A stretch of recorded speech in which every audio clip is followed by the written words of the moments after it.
Noah Rose pour My Coach Séduction et on va terminer avec une série de vidéos sur les erreurs à ne pas commettre lorsqu'on est en soirée, les erreurs fondamentales tout du moins. Donc je suis toujours avec Pauline et on va parler d'une erreur qui est probablement la plus grave, c'est celle d'être le énième. Le énième gars qui va aborder cette fille de la même manière. Pauline, lorsque tu es en soirée, on va dire une soirée, je sais pas, tu commences à sortir à 8 h du soir et ça finit à 2 h du matin, tu vas te faire aborder en moyenne combien de fois tu penses? Il peut y en avoir 4 ou 5 qui passent. En moyenne c'est ça tu penses? Ouais, je pense. D'accord. Tu sors combien de fois par semaine? Combien de fois tu sors par semaine? Bah, souvent, en général, vu que je suis étudiante, c'est le mardi soir, vendredi soir, samedi soir, régulièrement. D'accord. Donc elle sort pas mal.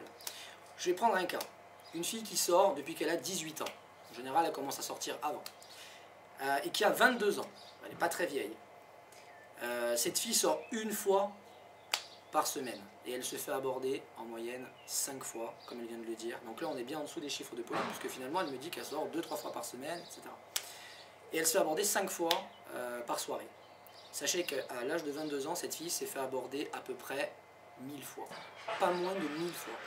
Donc pensez qu'il faudra non seulement, si vous voulez marquer des points auprès d'elle et tenter de la séduire, l'aborder correctement, d'accord, mais il faudra être meilleur que les 1000 derniers qui l'ont abordé, en tout cas être différents, et qui se sont pris un râteau.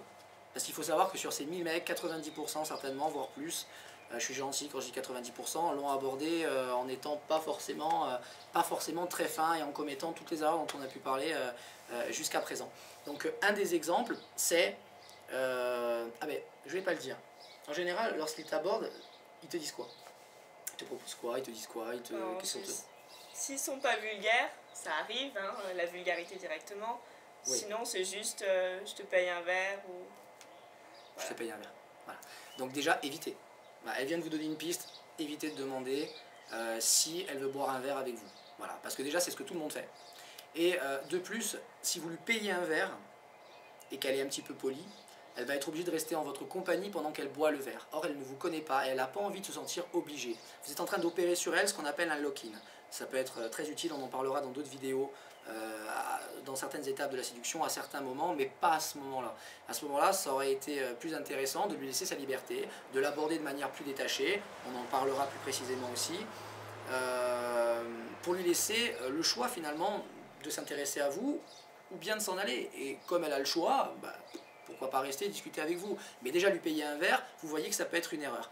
Mais la principale erreur, en tout cas ce qui concerne la série de vidéos qu'on est en train de faire, c'est d'être le énième. Et là vous êtes sûr d'être sur 1000 personnes qui l'ont abordé. Je pense qu'il y en a 700 à 70% qui l'ont abordé en lui disant est-ce que je peux te payer un verre, ou tu es charmante, j'aimerais bien te payer un verre. Tu es charmante, tu es jolie. Oui. On lui a dit 500 000 fois également. Donc on va essayer de trouver, avec My Coach Séduction, d'autres moyens d'aborder qui vont vous éviter de tomber dans le commun des mortels.